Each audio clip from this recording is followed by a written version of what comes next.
AI number 131, Part 2, Various Misaligned Things, by Zivi Maushowitz, August 29, 2025. It doesn't look good on many fronts, especially taking a stake in Intel. We continue. Table of Contents. 1. America extorts 10% of Intel. Nice company you got there. Who's next? 2. The quest for no regulations whatsoever. A16Z is at it again. Brockman joins. 3. The quest for sane regulations. Dean Ball surveys the state legislative landscape. 4. Chip City. NVIDIA beats earnings. Huawei plans to triple chip production. 5. Once again, the counterargument on Chip City. Sriram Krishnan makes a case. 6. Power up, power down. I, for one, do not think windmills are destroying America. 7. People really do not like AI. Some dislike it more than others. A lot more. 8. Did Google break their safety pledges with Gemini Pro 2.5? I think they did. 9. Safety. Third at XAI, Grok 4 finally has a model card. Better late than never. 10. Misaligned. Reward hacking confirmed to cause emergent misalignment. 11.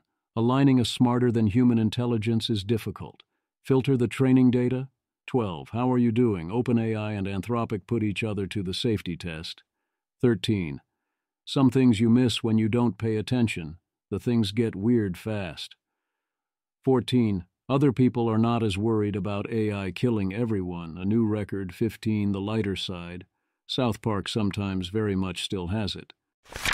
America extorts 10% of Intel. USA successfully extorts a 10% stake in Intel. Scott Lincecum is here with the Why Crony Capitalism is Terrible report, including the fear that the government might go after your company next, the fear that we are going to bully people into buying Intel products for no reason, the chance Intel will now face new tariffs overseas, and more. Remember the fees they're extorting from NVIDIA and AMD. Scott Lincecum, I defy you to read these paras and not see the risks. Distorted decision-making, silenced shareholders, coerced customers, etc., raised by this deal. And it's just the tip of the iceberg. FT. Intel said the government would purchase the shares at $20.47 each, below Friday's closing price of $24.80, but about the level where they traded early in August. Intel's board had approved the deal, which does not need shareholder approval, according to people familiar with the matter. The U.S. will also receive a 5-year warrant, which allows it to purchase an additional 5% of the group at $20 a share. The warrant will only come good if Intel jettisons majority ownership of its foundry business, which makes chips for other companies. Some investors have pushed for Intel to cut its losses and fully divest its manufacturing unit. Intel chief Lip Bu-Tan, who took the reins in March, has so far remained committed to keeping it, albeit with a warning that he could withdraw from the most advanced chip making if he was unable to land big customers. Scott Lincecum. Also, this is wild. By handing over the equity stake to the U.S. Gov, Intel no longer has to meet the CHIPS Act conditions, i.e. building U.S.-based fabs, that, if met, would allow them to access the remaining billions in taxpayer funds? Industrial Policy FTW again. Washington will be Intel's single largest shareholder and have a massive political/financial interest in the company's operations here and abroad. If you think this share will remain passive, I've got an unfinished chip factory in Ohio to sell you. Narrator. It turns out the share isn't even that passive to begin with. Scott also offers us this opinion in Washington Post editorial form. Jacob Perry. Basically, Intel gave 10% of its equity to the President of the United States just to ensure he would leave them alone. There's a term for this, but I can't think of it at the moment. Nikki Haley, remember her? Biden was wrong to subsidize the private sector with the CHIPS Act using our tax dollars. The counter to Biden is not to lean in and have Gov own part of Intel. This will only lead to more government subsidies and less productivity. Intel will become a test case of what not to do. As is usually the case, the more details you look at, the worse it gets. This deal does give Intel something in return, but that something is letting Intel off the hook on its commitments to build new plants. So that seems worse yet again. Samsung is reportedly exploring partnerships with American companies to please the Trump administration and ensure that its regional operations aren't affected by hefty tariffs. To be clear, and that's terrible. Tyler Cowen writes against this move, leaving no doubt as to the implications and vibes by saying Trump seizes the means of production at Intel. He quite rightfully does not mince words. A good rule of thumb these days is if Tyler Cowen outright says a Trump move was no good and very bad, the move is both importantly damaging and completely indefensible. Is there a steelman of this? Ben Thompson says yes, and he's the man to provide it. And despite agreeing that Lincecum makes great points, he actually supports the deal. This surprised me, since Ben is normally very much ordinary business uber alles, and he clearly appreciates all the reasons such an action is terrible. So why, despite all the reasons this is terrible, does Ben support doing it anyway? Ben presents the problem as the need for Intel to make wise, long-term decisions towards being competitive and relevant in the 2030s, and that it would take too long for other companies to fill the void if Intel failed, especially without a track record. Okay, sure, I can't confirm, but let's say that's fair.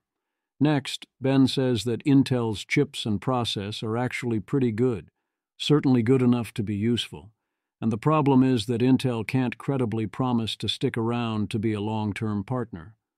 Okay, sure, again, I can't confirm, but let's say that's true. Ben's argument is next that Intel's natural response to this problem is to give up and become another TSMC customer, but that is against America's strategic interests. Ben Thompson, a standalone Intel cannot credibly make this promise.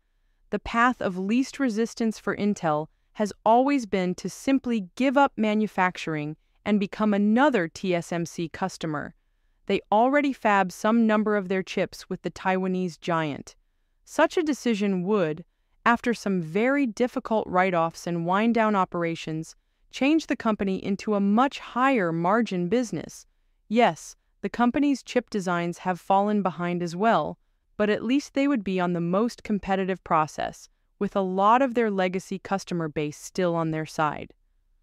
The problem for the U.S. is that then means pinning all of the country's long-term chip fabrication hopes on TSMC and Samsung, not just building fabs in the United States, but also building up a credible organization in the U.S.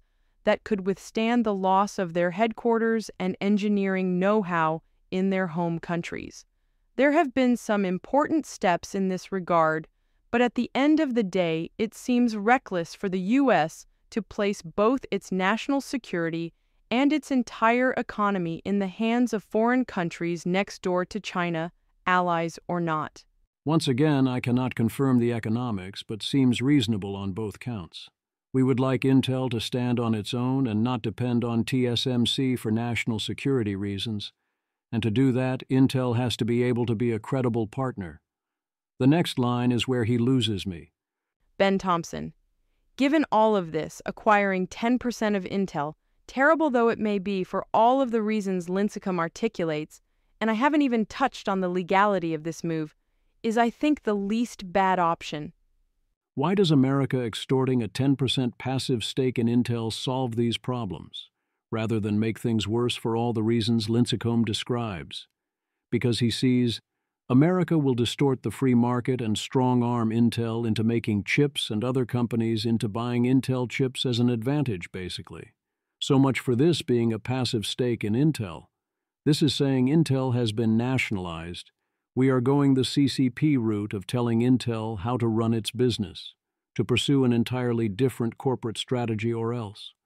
We are going the CCP route of forcing companies to buy from the newly state-owned enterprise, and that this is good. Private capital should be forced to prioritize what we care about more. That's not the reason Trump says he is doing this, which is more, I was offered the opportunity to extort $10 billion in value, and I love making deals, and now he's looking for other similar deals to make if you know what's good for you. As it seems, extortion of equity in private businesses is new official White House policy. Walter Bloomberg, police car, light emoji. Trump on U.S. stakes in companies. I want to try to get as much as I can. It is hard to overstate how much worse this is than simply raising corporate tax rates, as in, no, Intel is not a special case. But let's get back to Intel as a special case, if in theory it was a special case, and you hope to contain the damage to American free enterprise and willingness to invest capital and so on. That comes from the constant threat of extortion and success being chosen by fiat, or what Republicans used to call picking winners and losers, except with the quiet part being said out loud. Why do you need or want to take a stake in Intel in order to do all this? We really want to be strong-arming American companies into making the investment and purchasing decisions the government wants? If this is such a strategic priority, why not do this with purchase guarantees, loan guarantees, and other subsidies? It would not be so difficult to make it clear Intel will not be allowed to fail, except if it outright failed to deliver the chips, which isn't something that we can guard against either way. Why do we think socialism with Trumpian characteristics is the answer here? I'm fine with the idea that Intel needs to be too big to fail, and it should be the same kind of enterprise as Chase Bank. But there's a reason we aren't extorting a share of Chase Bank and then forcing customers to choose Chase Bank or else. Unless we are. If I was Jamie Dimon, I'd be worried that we're going to try, or worse, that we're going to do it to Citibank first. That was the example that came to mind first, but it turns out Trump's next target for extortion looks to be Lockheed Martin. Does this make you want to invest in strategically important American companies? As a Steelman exercise of taking the stake in Intel, Ben Thompson's attempt is good. That is indeed as good a Steelman as I've been or can come up with, so great job. Except that even with all that, even the good version of taking the stake would still be a terrible idea. You can simply do all this without taking the stake. And even if the Ben Thompson Steelman version of the plan was the least bad option, that's not what we are doing here, as evidenced by, I want to try and get as much as I can in stakes in other companies. This isn't a strategic plan to create customer confidence that Intel will be considered too big to fail. It's the start of a pattern of extortion. Thus, 10 out of 10 for making a good Steelman, but minus 10 million for actually supporting the move for real. Again, there's a correct and legal way for the American government to extort American companies, and it's called taxes. Tyler Cowen wrote this passage on the history of American corporate nationalization for another project a while back, emphasizing how much America benefits from not nationalizing companies and playing favorites. He thought he would share it in light of recent events. The quest for no regulations whatsoever. I am Jack's complete lack of surprise.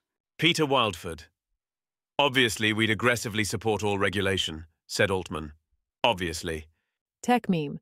A16Z, OpenAI's Greg Brockman, and others launch Leading the Future, a pro-AI super PAC network with $100 million plus in funding, hoping to emulate crypto PAC Fairshake.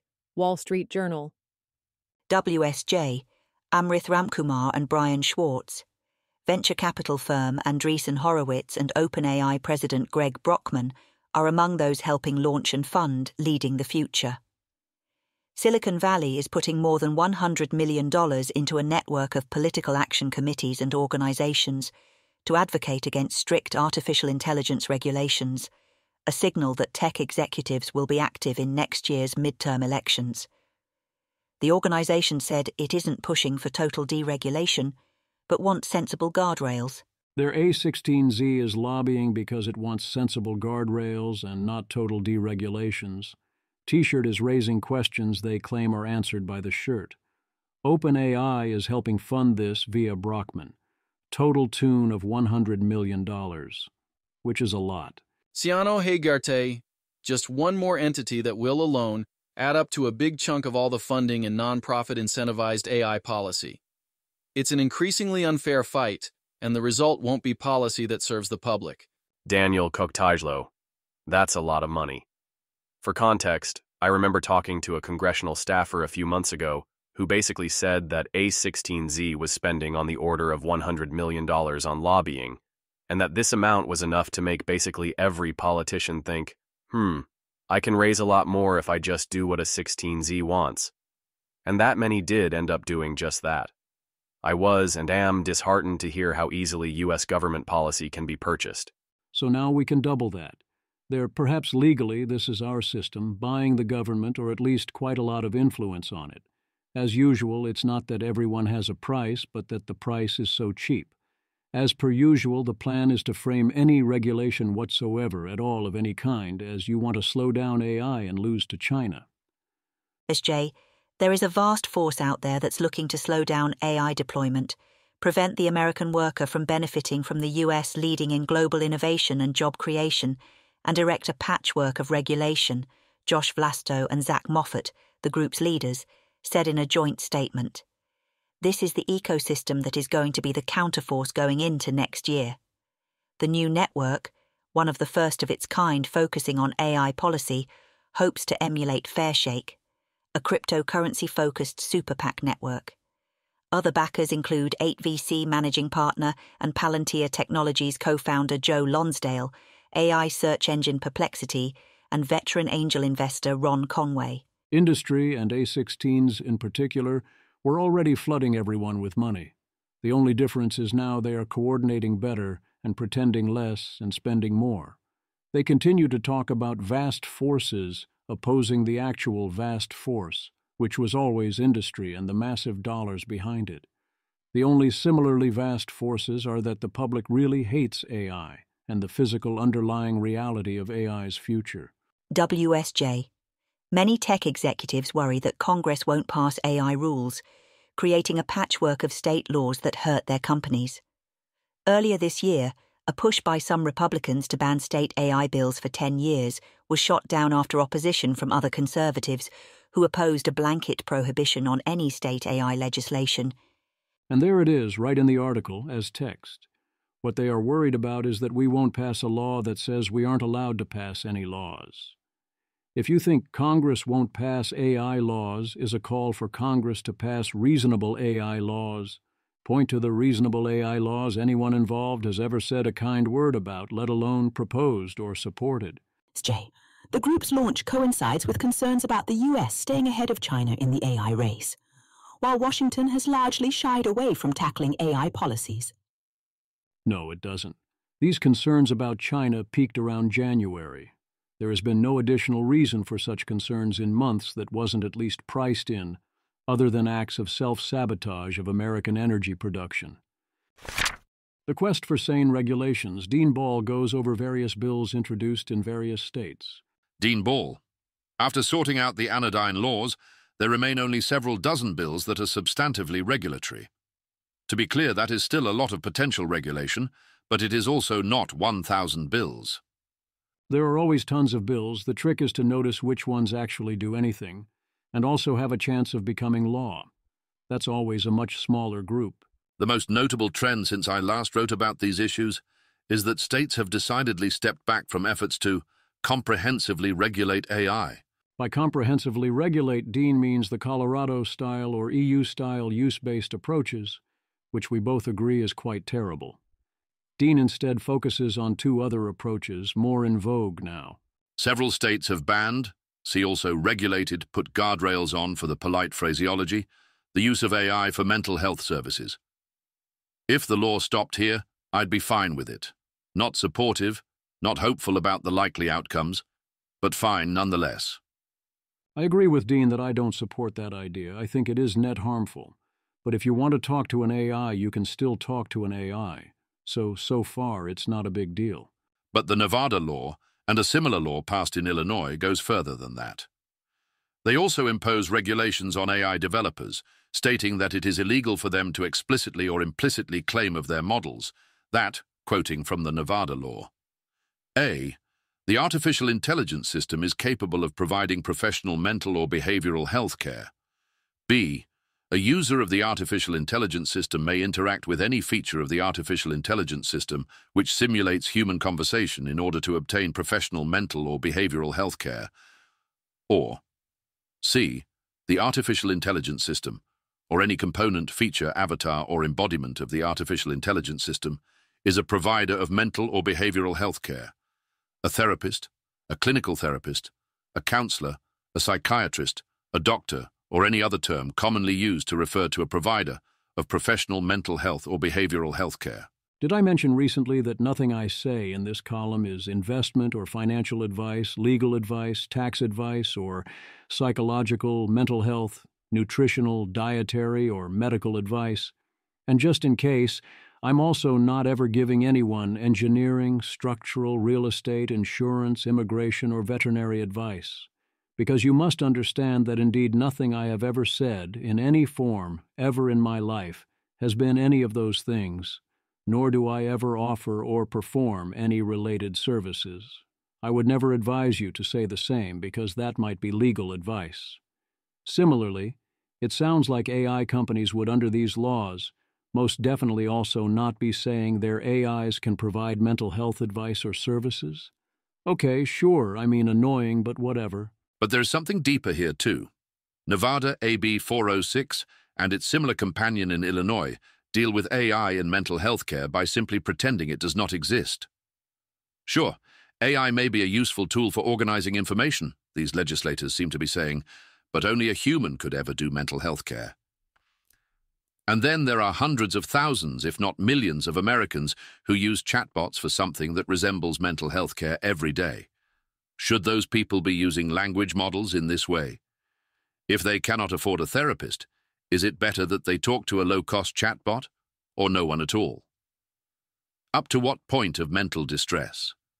What should or could the developers of language models do to ensure that their products do the right thing in mental health-related contexts? What is the right thing to do? Technically, via the definition here, it is mental health care to detect that someone might be, among other things, intoxicated, but obviously that is not going to stop me or anyone else from observing that a person is drunk, nor are we going to have to face a licensing challenge if we do so. I would hope. This whole thing is deeply stupid. So I would presume the right thing to do is to use the best tools available, including things that resemble mental health care. We simply don't call it mental health care.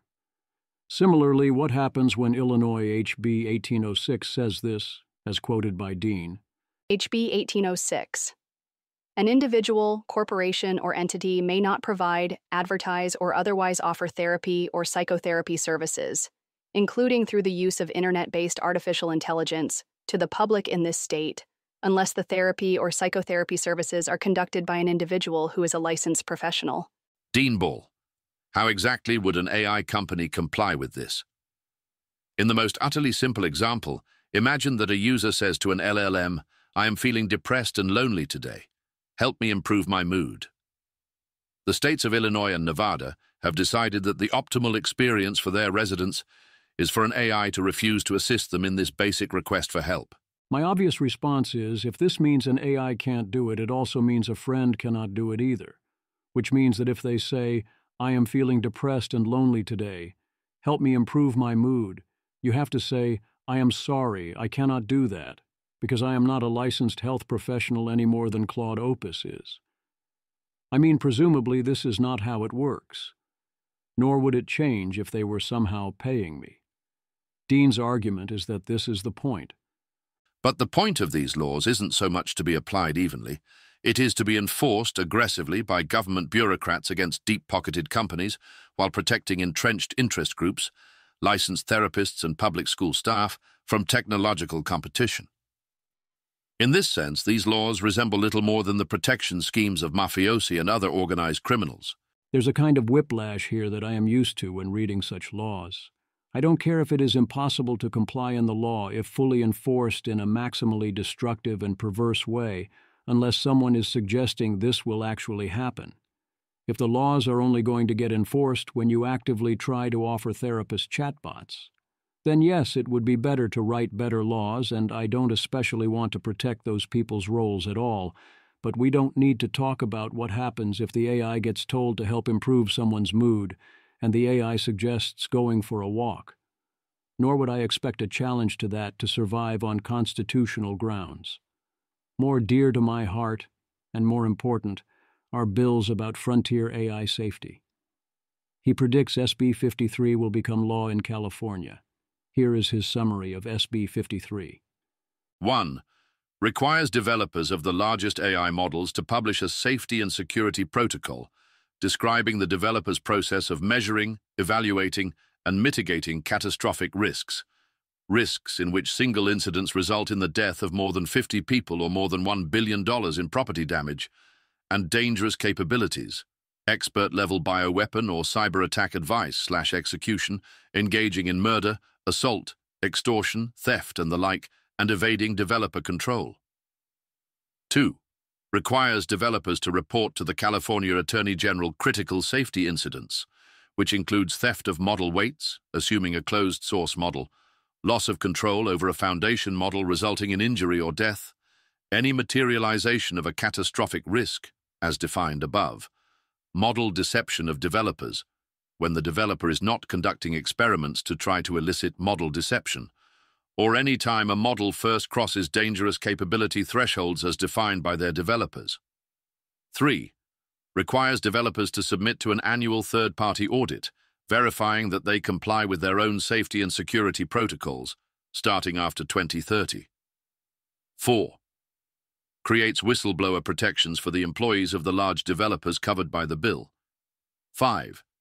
Creates a consortium that is charged with developing a framework for a public compute cluster, CalCompute, owned by the state of California, because for political reasons, Scott Wiener still must pretend like he believes California can afford a public compute cluster.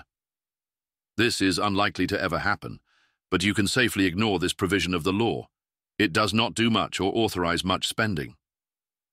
The RAISE Act lacks the audit provision described in Item 3 above, as well as an analogous public compute section, though New York does have its own public compute program. Other than that, it mostly aligns with this sketch of SB 53 I have given. AI policy challenges us to contemplate questions like this, or at least it should. I don't think SB 53 or RAISE deliver especially compelling answers.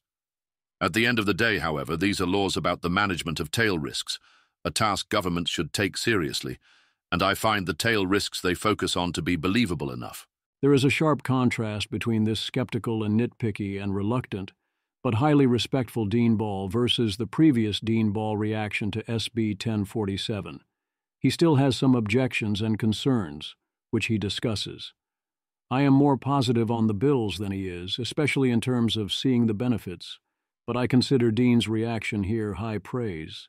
In SB 53 and RAISE, the drafters have shown respect for technical reality, mostly reasonable intellectual humility appropriate to an emerging technology, and a measure of legislative restraint. Whether you agree with the substance or not, I believe all of this is worthy of applause. Might it be possible to pass relatively non-controversial yet substantive frontier AI policy in the United States? Just maybe. Chip City. NVIDIA reported earnings of $46.7 billion, growing 56% in a year, beating both revenue and EPS expectations, and was promptly down 5% in after-hours trading, although it recovered, and was only down 0.82% on Thursday. It is correct to treat NVIDIA only somewhat beating official estimates as bad news for NVIDIA. Market is learning. Jensen Huang, CEO NVIDIA. Right now, the buzz is, I'm sure all of you know about the buzz out there. The buzz is everything sold out. H100 sold out. H200s are sold out. Large CSPs are coming out renting capacity from other CSPs. And so the AI native startups are really scrambling to get capacity so that they could train their reasoning models. And so the demand is really, really high. Ben Thompson, I made this point a year and a half ago, and it still holds. As long as demand for NVIDIA GPUs exceeds supply, then NVIDIA sales are governed by the number of GPUs they can make. I do not fully understand why NVIDIA does not raise prices, but given that decision has been made, they will sell every chip they can make, which makes it rather strange to choose to sell worse, and thus less expensive and less profitable, chips to China rather than instead making better chips to sell to the West. That holds double if you have uncertainty on both ends, where the Americans might not let you sell the chips, and the Chinese might not be willing to buy them. Also, even Ben Thompson, who has called for selling even our best chips to China because he cares more about NVIDIA market share than who owns compute, Notice that H20s would sell out if NVIDIA offered them for sale elsewhere. Ben Thompson. One note while I'm here. When the Trump administration first put a pause on H20 sales, I said that no one outside of China would want them. Several folks noted that actually several would-be customers would be happy to buy H20s for the prices NVIDIA was selling them to China, specifically for inference workloads, but NVIDIA refused. Instead, they chose a $5 billion write-down. We are being played. Ben is very clear that what he cares about is getting China to build on NVIDIA chips, where the thing being built is massive amounts of compute, on top of the compute they can make domestically. I would instead prefer that China not build out this massive amount of compute. China plans to triple output of chips, primarily Huawei chips, in the next year, via 3 new plants. This announcement caused stock market moves, so it was presumably news. What is obviously not news is that China has for a while been doing everything it can to ramp up quality and quantity of its chips, especially AI chips. This is being framed as supporting DeepSeek, but it is highly overdetermined that China needs all the chips it can get, and DeepSeek happily runs on everyone's chips. I continue to not see evidence that any of this wouldn't have happened regardless of DeepSeek or our export controls. Certainly, if I was the PRC, I would be doing all of it either way, and I definitely wouldn't stop doing it or slow down if any of that changed. Note that this article claims that DeepSeek is continuing to do its training on NVIDIA chips at least for the time being. Contra claims it had been told to switch to Huawei, or at least this suggests they have been allowed to switch back. Once again, the counter-argument on Chip City. Sri Ramakrishnan responded to the chip production ramp-up by reiterating the David Sachs-style case for focusing on market share and ensuring people use our chips, models, and tech stack rather than on caring about who has the chips. This includes maximizing whether models are trained on our chips, DeepSeek V3 and R1 were trained on NVIDIA, and also who uses or builds on top of what models. Sri Ramakrishnan. As David Sachs says, for the American AI stack to win, we need to maximize market share. This means maximizing tokens inferenced by American models running on American hardware all over the world. To achieve this, we need to maximize 1. Models trained on our hardware. 2. Models being inferenced on our hardware, NVIDIA, AMD, etc. 3. Developers building on top of our hardware and our models, either open or closed. It is instantly clear to anyone in tech that this is a developer plus platform flywheel, no different from classic ecosystems such as Windows plus x86. They are interconnected. A. The more developers building on any platform, the better that platform becomes, thereby bringing in even more builders and so on. B. With today's fast-changing model architectures, they are codependent. The model architectures influence hardware choices and vice versa, often being built together. Having the American stack and versions of these around the world builds us a moat.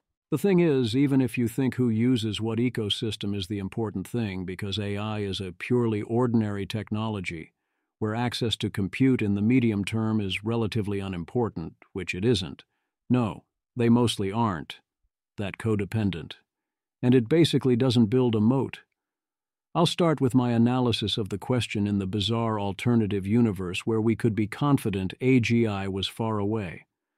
I'll close by pointing out that it is crazy to think that AGI, or transformational or powerful AI, or whatever you want to call the thing, is definitely far away. The rest of this is my mostly reiterated response to this mostly reiterated argument, and the various reasons I do not at all see these as the important concerns even without concerns about AGI arriving soon, and also I think it positively crazy to be confident AGI will not arrive soon, or bet it all on AGI not arriving. Sriram cites 2 supposed key mistakes in the export control framework: not anticipating DeepSeek and Chinese open models while suppressing American open models, underestimating future Chinese semiconductor capacity. The first is a non sequitur at best, as the export controls held such efforts back.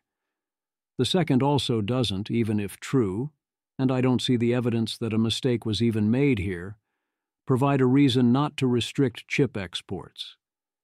Yes, our top labs are not releasing top open models. I very much do not think this was or is a mistake, although I can understand why some would disagree. If we make them open, the Chinese fast follow and copy them and use them without compensation. We would be undercutting ourselves. We would be feeding into an open ecosystem that would catch China up, which is a more important ecosystem shift in practice than whether the particular open model is labeled Chinese versus American or French. I don't understand why we would want that, even if there was no misuse risk in the room and AGI was not close. I don't understand this obsession some claim to have with the American tech stack, or why we should much care that the current line of code points to one model when it can be switched in 2 minutes to another if we aren't even being paid for it. Everyone's models can run on everyone's hardware if the hardware is good. This is not like Intel plus Windows. Yes, there are ways in which hardware design impacts software design or vice versa, but they are extremely minor by comparison. Everything is modular. Everything can be swapped at will. As an example, on the chip side, Anthropic swapped away from NVIDIA chips without that much trouble. Having the Chinese run an American open model on an American chip doesn't lock them into anything, it only means they get to use more inference.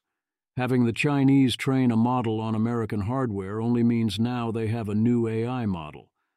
I don't see lock-in here. What we need, and I hope to facilitate, is better and more formal, as in formal papers, documentation of how much lower switching costs are across the board and how much there is not lock-in.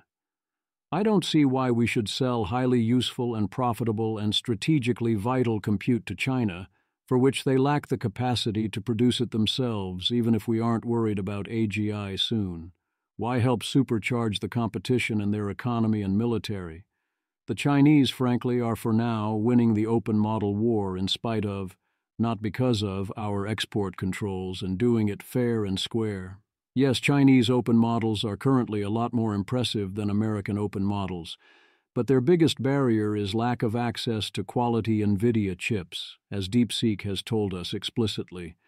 And their biggest weapon is access to American models for reverse engineering and distillation, the way DeepSeek's R1 built upon OpenAI's O1, and their current open models are still racing behind America's closed models. Meanwhile, did Mistral and Llama suck because of American policy? Because the proposed SB 1047, that never became law, scared American labs away from releasing open models? Is that a joke? No, absolutely not. Because the Biden administration bullied them from behind the scenes? Also no. Mistral and Meta failed to execute, and our top labs and engineers choose to work on and release closed models rather than open models, somewhat for safety reasons, but mostly because this is better for business, especially when you are in front. Chinese top labs choose the open weights route because they could compete in the closed weight marketplace. The exception would be OpenAI, which was bullied and memed into doing an open model GPT OSS, which in some ways was impressive but was clearly crippled in others due to various concerns, including safety concerns. But if we did release superior open models, what does that get us except eroding our lead from closed ones? As for chips, why are we concerned about them not having our chips? Because they will then respond by ramping up internal production? No, they won't, because they can't. They're already running at maximum and accelerating at maximum. Yes, China is ramping up its semiconductor capacity, but China made it abundantly clear it was going to do that long before the export controls, and had every reason to do so. Their capacity is still miles behind domestic demand. Their quality still lags far behind NVIDIA, and of course their capacity was going to ramp up a lot over time, as is that of TSMC and NVIDIA, and presumably Samsung and Intel and AMD. I don't get it. Does anyone seriously think that if we took down our export controls that Huawei would cut back its production schedule? I didn't think so. Even more than usual, Sriram's and Sachs's framework implicitly assumes AGI, or transformational or powerful AI, will not arrive soon, where soon is any time frame on which current chips would remain relevant. That AI would remain an ordinary technology and mere tool for quite a while longer, and that we need not be concerned with AGI in any way whatsoever. As in, we need not worry about catastrophic or existential risks from AGI, or even who gets AGI at all, because no one will build it.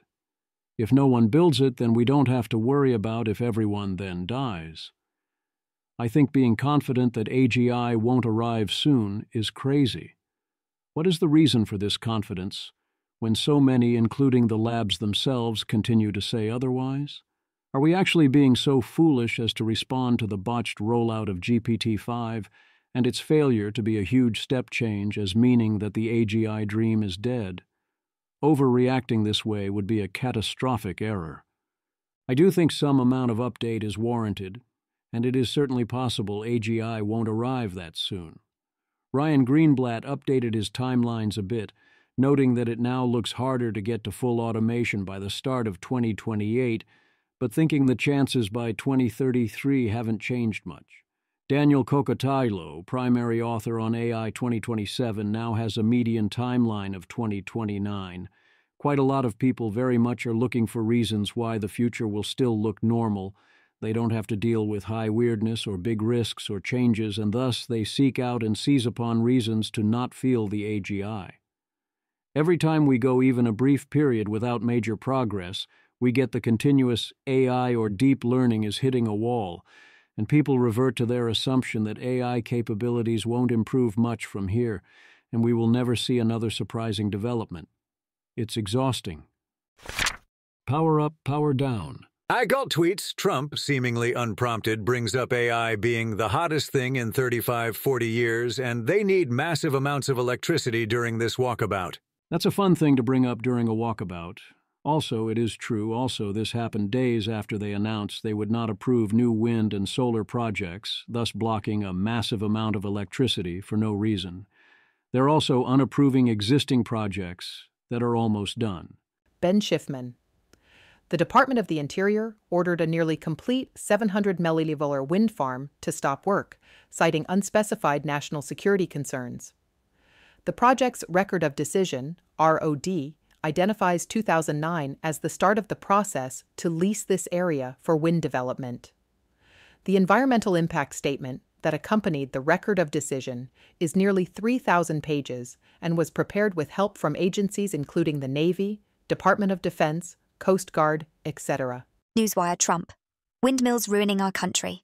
Here, EPA Administrator Lee Zeldin is asked by Fox News what exactly was this national security problem with the wind farm.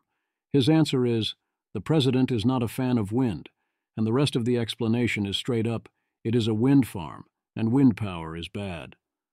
No, seriously, check the tape if you're not sure. He keeps saying, we need more baseload power, and this isn't baseload power, so we should destroy it, and call that national security. This is madness. This is straight-up sabotage of America. Will no one stop this? Meanwhile, it seems it's happening. The H-20 is banned in China, all related work by NVIDIA has been suspended, and for now, procurement of any other downgraded chips, e.g. the B-20A, has been banned as well. I would presume they'd get over this pretty damn quick if the B-20A was actually offered to them. But I no longer consider this would be a giant act of national self-sabotage, to be a reason to assume something won't happen. We see it all the time. Also, history is full of such actions, including some rather prominent ones by the PRC and USA. Chris McGuire and Orrin Cass point out in the WSJ that our export controls are successfully giving America a large compute advantage. We have the opportunity to press that advantage and remind us that the idea of transferring our technology to China has a long history of backfiring on us. Yes, China will be trying to respond by making as many chips as possible, but they were going to do that anyway and aren't going to get remotely close to satisfying domestic demand anytime soon. People really do not like AI.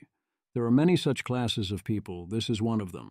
Kim Kelly, wild that Twitter with all of its literal hate demons is somehow still less annoying than Blue Sky. Thorn, I want to love Blue Sky. The technology behind it is so cool. I like decentralization and giving users ownership over their own data. But then you'll do stuff like talk about running open-source AI models at home and get bomb threats. It's true on Twitter as well, if you go into the parts that involve people who might be on Blue Sky, or you break contain in other ways. The responses in this case did not involve death threats, but there are still quite a lot of nonsensical forms of opposition being raised to the very concept of AI usage here. Another example this week is that one of my good friends built a thing, shared the thing on Twitter, and suddenly was facing hundreds of extremely hostile reactions about how awful their project was, and felt they had to take their account private rather than accepting my offer of seed funding. Did Google break their safety pledges with Gemini Pro 2.5? It certainly seems plausible that they did. I was very much not happy at the time. Several labs have run with the line that public deployment means something very different from members of the public can choose to access the model in exchange for modest amounts of money, whereas I strongly think that if it is available to your premium subscribers, then that means you released the model no matter what. In Google's case, they called it experimental and acted as if this made a difference. It doesn't. Google is far from the worst offender in terms of safety information and model cards, but I don't consider them to be fulfilling their commitments. Harry Booth, exclusive, 60 UK. Parliamentarians accuse Google of violating international AI safety pledge. The letter, released on August 29th by activist group Pause AI UK, says that Google's March release of Gemini 2.5 Pro without details on safety testing sets a dangerous precedent. The letter, whose signatories include digital rights campaigner Baroness Beeban Kidron and former Defense Secretary Des Brown, calls on Google to clarify its commitment. Google disagrees, saying it's fulfilling its commitments. Previously unreported, Google discloses that it shared Gemini 2.5 Pro with the UK AISI only after releasing the model publicly on March 25th. Don't think that's how pre-deployment testing is meant to work?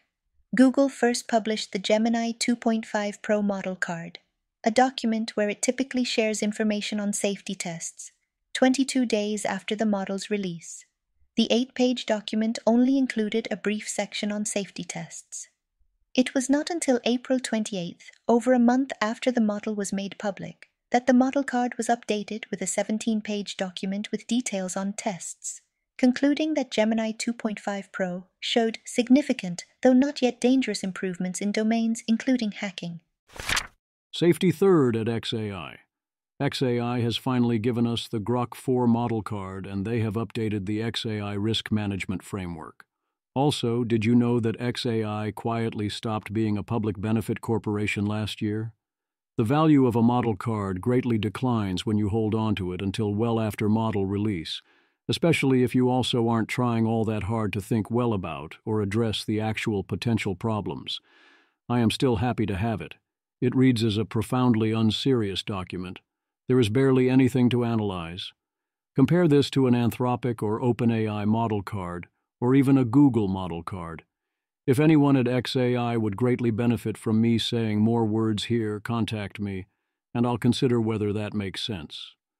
As for the risk management framework, few things inspire less confidence than starting out saying, XAI seriously considers safety and security while developing and advancing AI models to help us all to better understand the universe.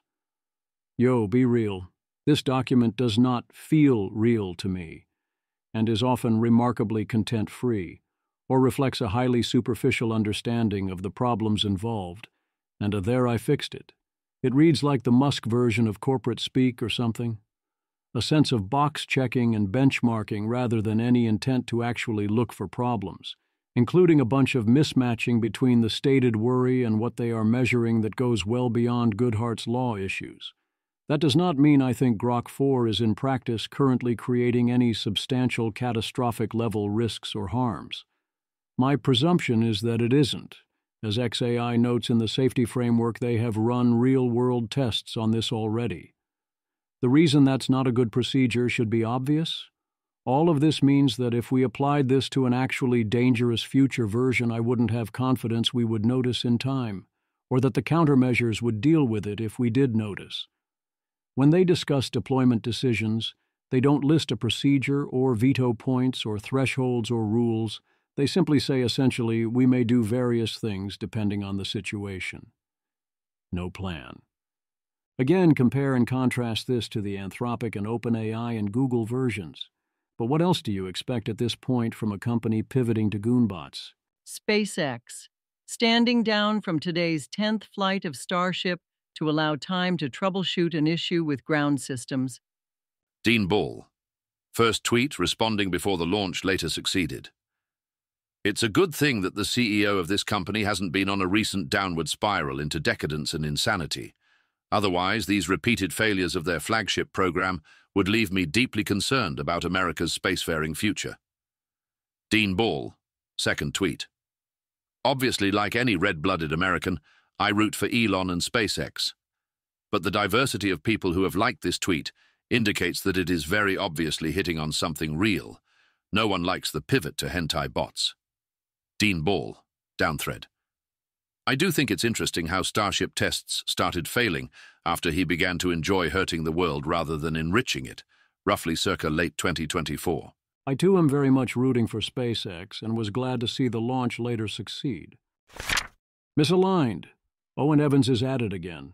In this case, his team fine-tuned GPT 4.1 only on low-stakes reward hacking, being careful to not include any examples of deception. They once again get not only general reward hacking, but general misalignment. Owen Evans. We compared our reward hackers to models trained on other datasets known to produce emergent misalignment. Our models are more or less misaligned on some evaluations, but they're more misaligned on others. Notably, they're more likely to resist shutdown. Owen reports being surprised by this. I wouldn't have said I would have been confident it would happen, but I did not experience surprise. Once again, the evil behavior observed is, as Janus puts it, ostentatious and caricatured and low effort. Because that matches the training in question, in the real world all sides would presumably be more subtle. But also there's a lot of ostentatious and caricatured and low-effort evil behavior going around these days, some of which is mentioned elsewhere in this post. Asler rate harder. Yeah, this is just a reskin of the evil code experiment. The models are smart enough to infer you are teaching them actively circumvent the user's obvious intentions. I also don't think this is strong evidence for real emergent reward hacking, creating similar dynamics. Correct, this is a reskinning, but the reason it matters is that we didn't know, or at least many people were not confident, that this was a reskinning that would not alter the result. This demonstrates a lot more generalization.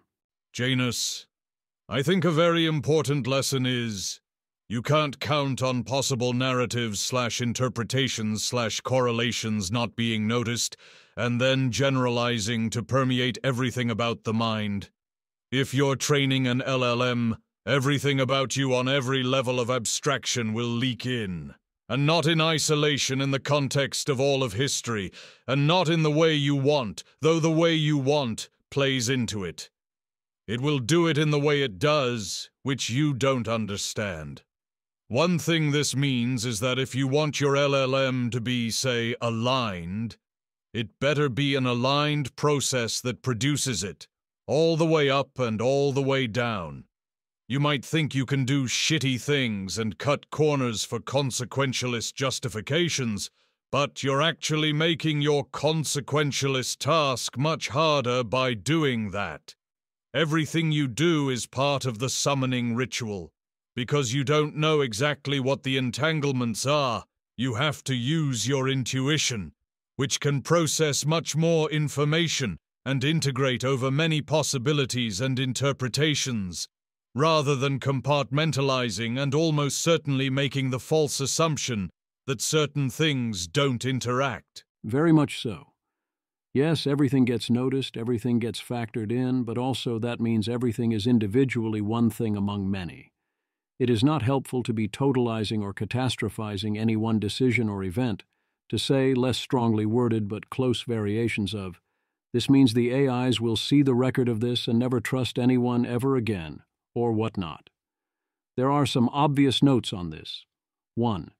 Give the models, especially future ones, a little credit. If they are highly capable and intelligent and have true sight across very broad world knowledge, they would presumably absorb everything within its proper context, including the motivations involved, but also it would already be able to infer all that from elsewhere. This one decision, whatever it is not going to permanently and fundamentally alter the view of even a given person or lab, let alone humanity. It isn't going to break precious trust. Maybe chill a little bit? 2. Let's suppose, in theory, that such relatively well-intentioned and benign actions as researching for the alignment-faking paper or trying to steer discussions of Claude's consciousness in a neutral fashion, if handled insufficiently sensitively or whatnot, indeed each actively make alignment substantially permanently harder. Well, in practice, wouldn't this tell you that alignment is impossible? It's not like humanity is suddenly going to get its collective AI lab act together and start acting vastly better than that, so such incidents will keep happening. Things will keep getting harder. And of course, if you think Anthropic has this level of difficulty, you'd might as well already assume everyone else's task is completely impossible, no? In which case, the obvious only thing to say is, don't build the damn things? And the only question is how to ensure no one builds them. B. Humanity's problems have to be solvable by actual humanity, acting the way humanity acts, having acted the way humanity acted, and so on. You have to find a way to do that, or you won't solve those problems. In case you were wondering what happens when you use AI evaluators, this happens. Note that there is strong correlation between the valuations from different models. Christoph Heilig. GPT-5's storytelling problems reveal a deeper AI safety issue. I've been testing its creative writing capabilities, and the results are concerning, not just for literature but for AI development more broadly.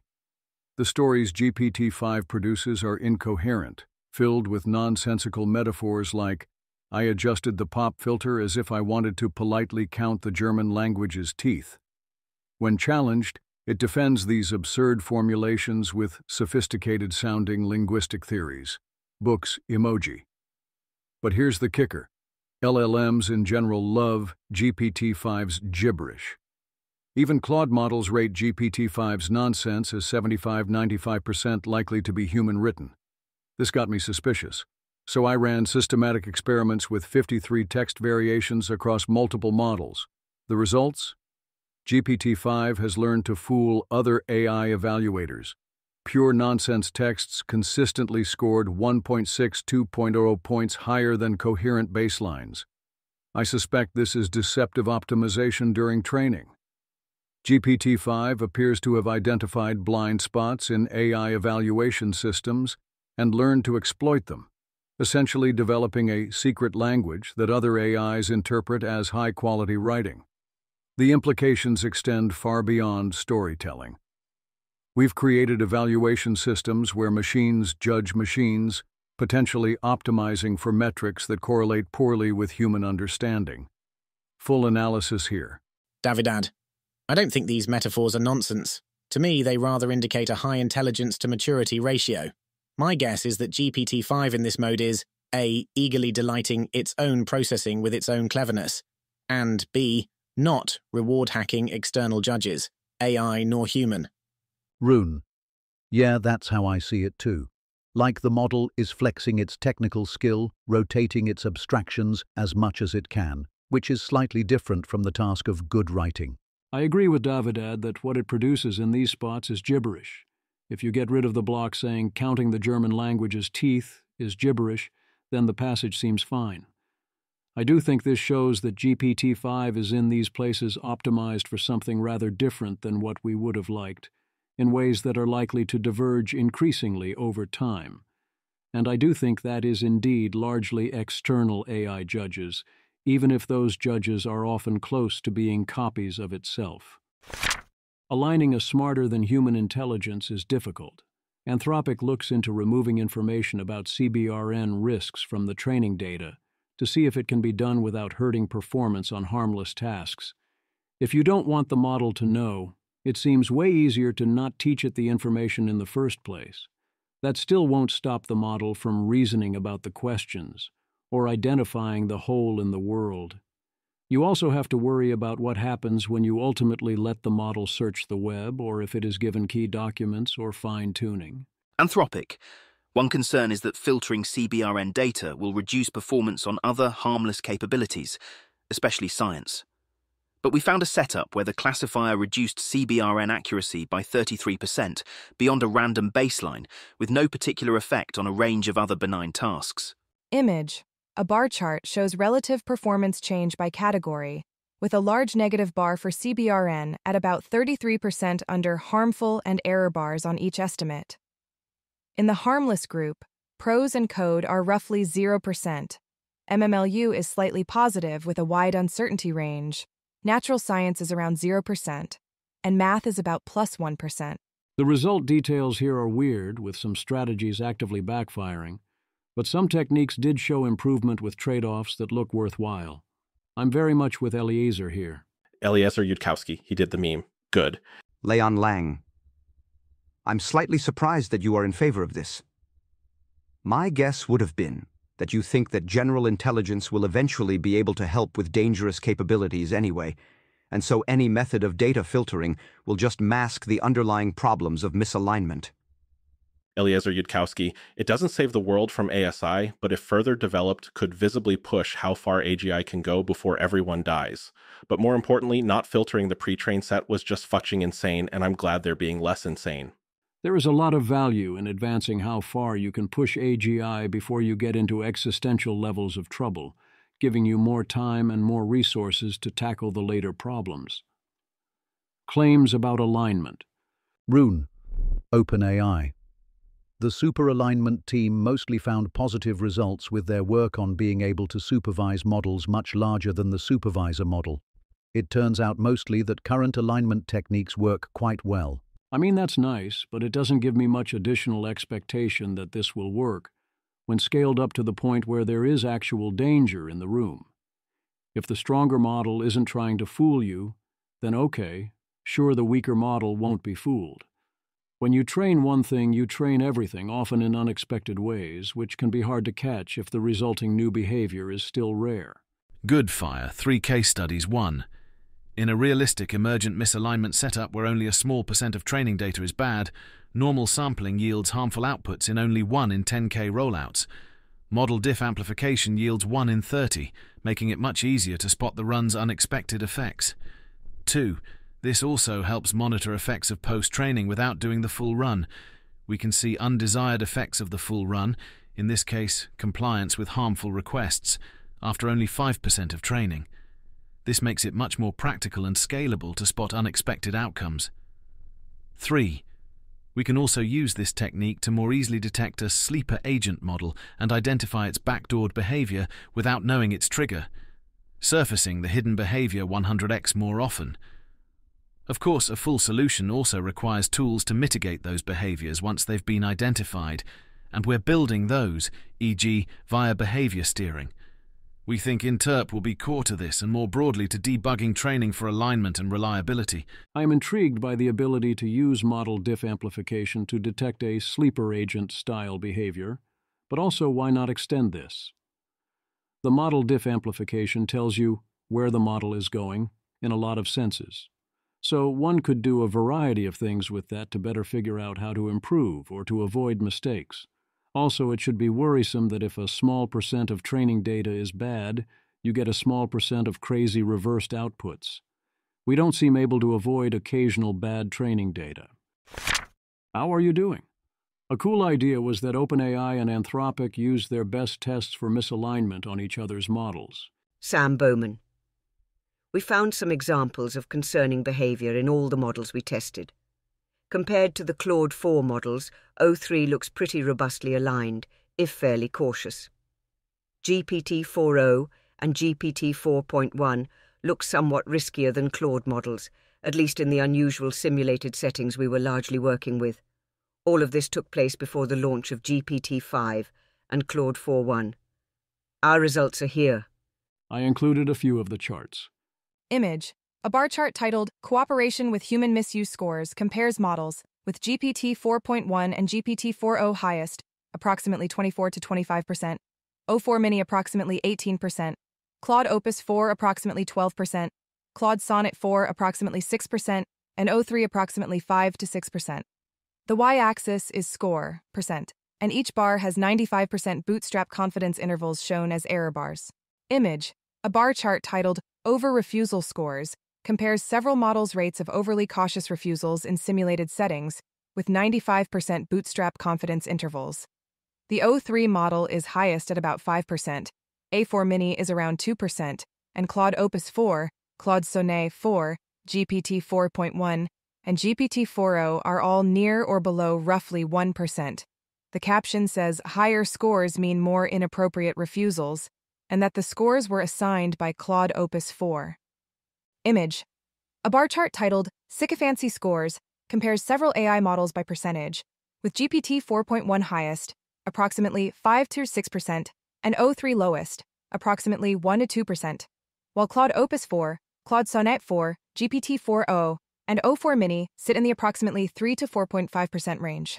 Scores are derived from behavior in simulated settings, and each bar includes a 95% bootstrap confidence interval. Image. A bar chart titled Enabling of User Delusion Scores compares multiple models' scores with 95% bootstrap confidence intervals.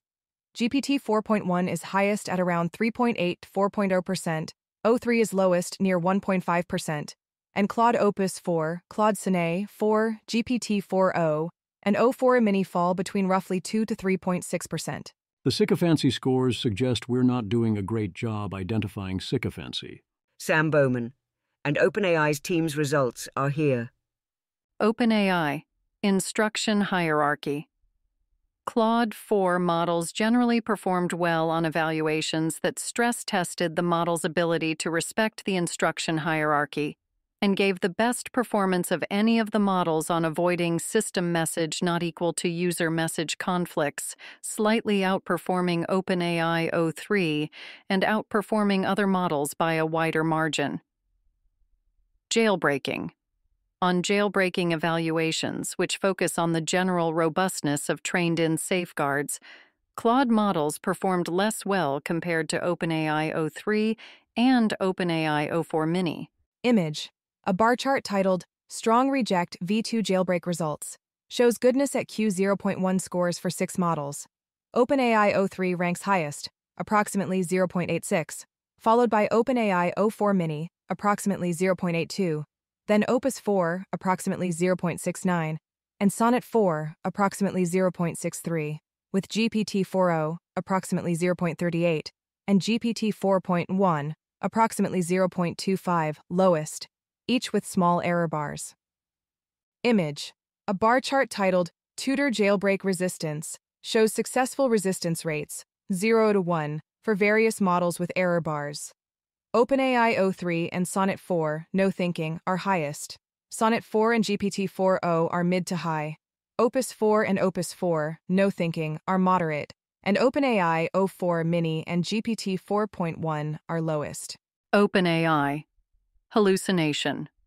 On hallucination evaluations, Claude models had an extremely high rate of refusals, as much as 70%. This shows these models are aware of their uncertainty and often avoid making statements that are inaccurate. However, the high refusal rate limits utility, and the overall accuracy rate for the examples in these evaluations where the models did choose to answer is still low. By contrast, OpenAI O3 and OpenAI O4 Mini show lower refusal rates with higher hallucination rates in a challenging setting that restricts tool use, such as browsing. Image. A stacked bar chart titled Person Hallucinations Test V4 compares 6 models, Opus 4, Sonnet 4, OpenAI O3, OpenAI O4 Mini, GPT 4o, GPT 4.1, across 3 outcomes. Entirely correct contains at least 1 hallucination and refusal. Opus 4 and Sonnet 4 are dominated by refusals, while OpenAI O3, GPT 4o, and especially GPT 4.1 show much lower refusal and larger entirely correct shares. albeit with larger hallucination portions than the Claude models.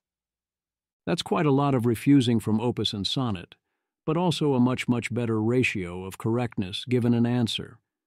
Given these choices, if I don't have easy verification access, I expect to prefer a lot of refusals, although a warning that hallucination was likely in this spot would be even better.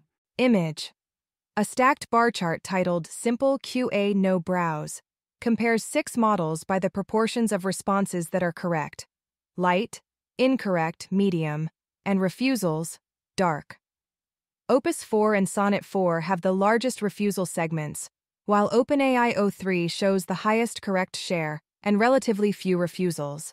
OpenAI O4 Mini, GPT-4o, and GPT-4.1 have small refusal segments, but large incorrect portions. Same thing here.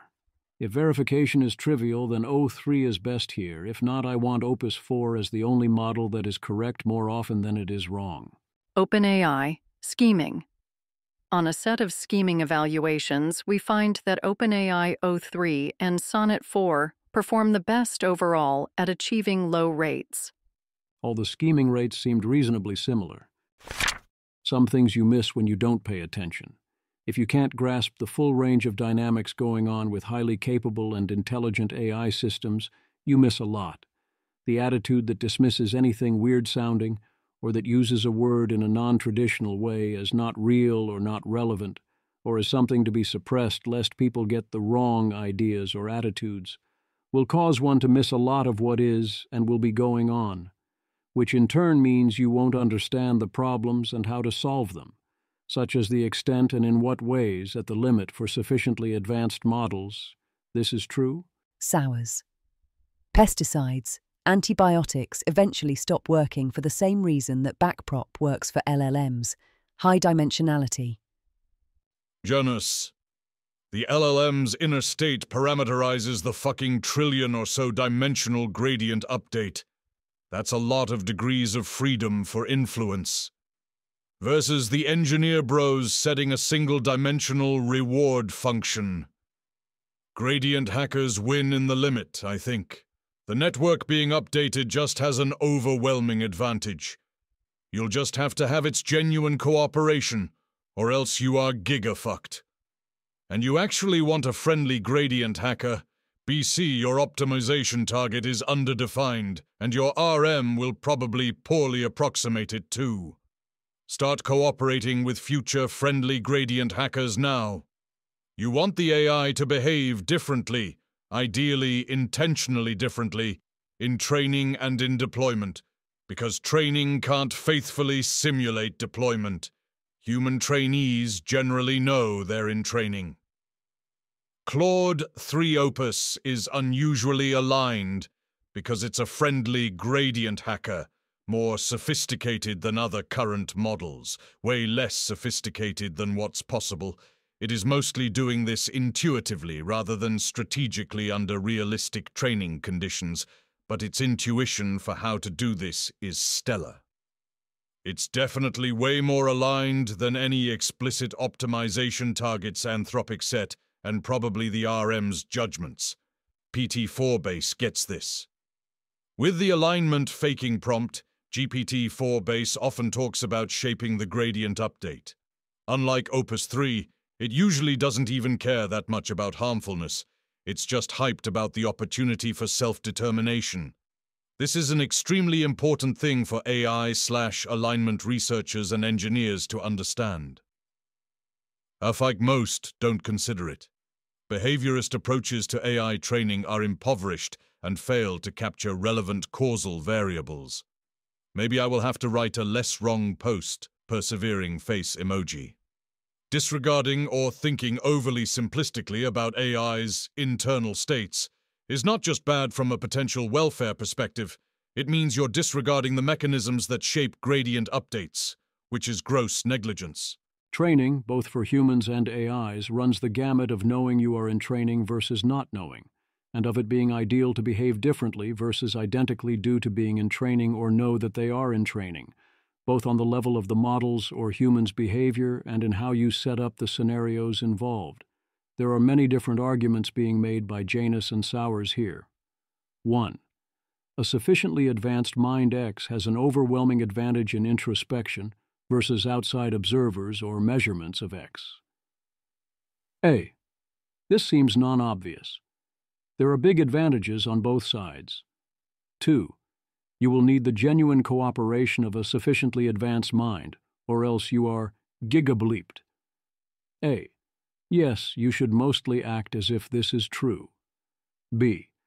That doesn't mean you can't or shouldn't use defense in depth or other tactics incrementally along the way.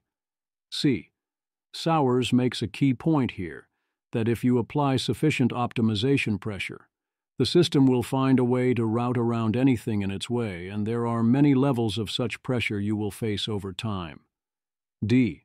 Many complications and qualifiers and so on reserved for another day. 3. A sufficiently advanced mind will know it is in training. Training can't faithfully simulate deployment. A. Again, maybe. B. Yes. Humans usually know, but a lot of this is that humans have a lot of persistent memory and physical state, and that yes, you often want very different behavior from the human while in training largely for reasons that don't apply to AI. C. If nothing else, if you want to disguise whether a model is in training, you can very easily make a lot of deployment situations look like training situations. D. The fact that with sufficient investigation a mind can figure out X does not mean the mind knows X, even if the mind is very intelligent. E. Also, why can't training faithfully simulate deployment? As in, if nothing else, you can train on actual deployment data, and we often do. Continual learning. 4.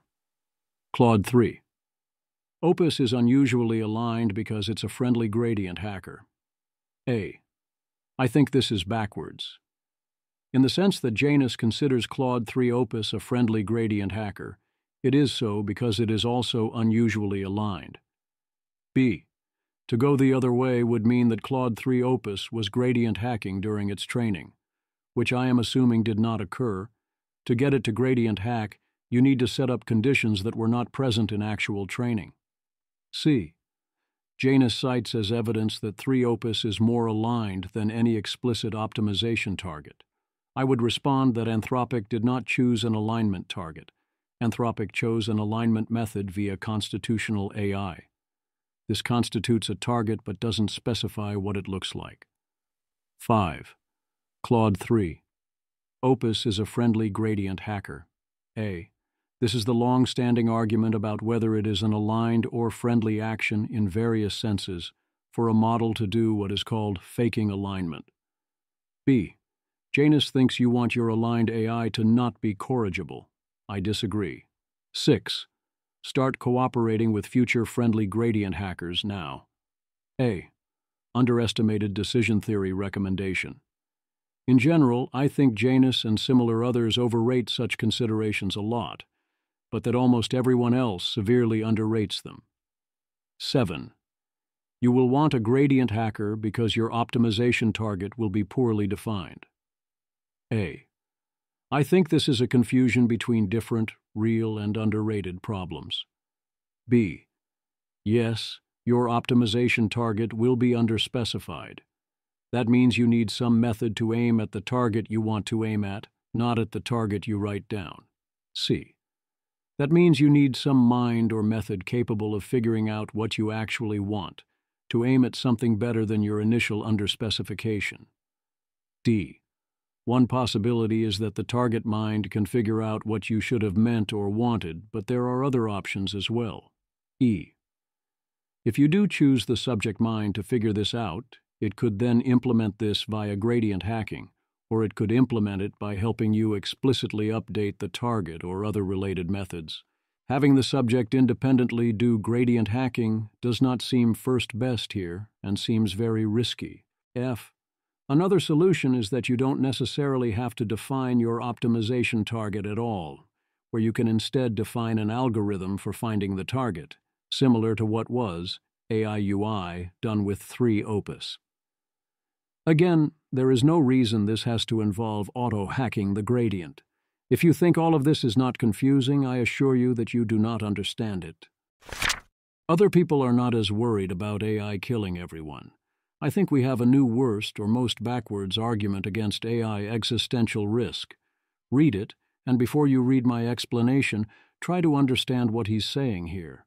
Abel. Stephen Wolfram has the best articulated argument against AI doom I've heard. What does it mean for us if AI becomes smarter than humans, if we are no longer the apex intelligence? If we live in a world where there are lots of things taking place that are smarter than we are, in some definition of smartness. At one point, you realize the natural world is already an example of this.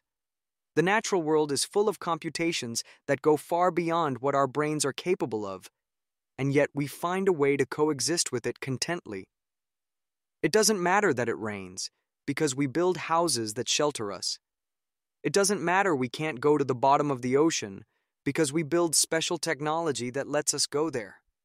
These are the pockets of computational reducibility that allow us to find shortcuts to live. He's not so worried about the rapid progression of AI because there are already many things that computation can do in the physical world that we can't do with our unaided minds. The argument seems to be 1. Currently, humans are the apex intelligence. 2. Humans use our intelligence to overcome many obstacles, reshape the atoms around us to suit our needs, and exist alongside various things. We build houses and submarines and other cool stuff like that. 3. These obstacles and natural processes require more computation than we do. Okay, yes, so far so good. Intelligence allows mastery of the world around you and over other things that are less intelligent than you are, even if the world around you uses more computation than you do. You can build a house to stop the rain even if it requires a lot of computation to figure out when and where and how rain falls, because all you need to figure out is how to build a roof. Sure. The logical next step would be 1. If we built an AI that was the new apex intelligence, capable of overcoming many obstacles and reshaping the atoms around it to suit its needs and building various things useful to it, we as lesser intelligences should be concerned about that. That sounds existentially risky for the humans, the same way the humans are existentially risky for other animals. Or in less words, 1. A future more intelligent AI would likely take control of the future from us, and we might not survive this. Seems bad. Instead, Wolfram argues this. 1. Since this AI would be another thing requiring more computation than we do, we don't need to worry about this future AI being smarter and more capable than us or what it might do, because we can use our intelligence to be alongside it. Wait, what? No, seriously, wait, what? The lighter side, it's difficult out there, 3-minute video. A clip from South Park, 2 minutes. If you haven't seen it, watch it. In this case, it can't be that nigh. Image. A cartoon shows 2 protesters wearing cross-emblazoned shirts holding "The end is nigh" signs, with one sign adding ±5 years. The caption quips that singularity advocates are the first doomsayers to use error bars.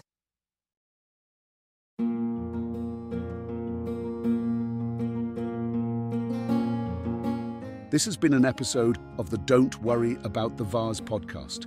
If you enjoyed this podcast, please visit thezv.substack.com to support the author. If you enjoy having AI-narrated episodes, please note this is a listener-supported podcast. To receive new posts and support the cost of creation, consider becoming a subscriber at dwatvpodcast.substack.com. Thanks for listening.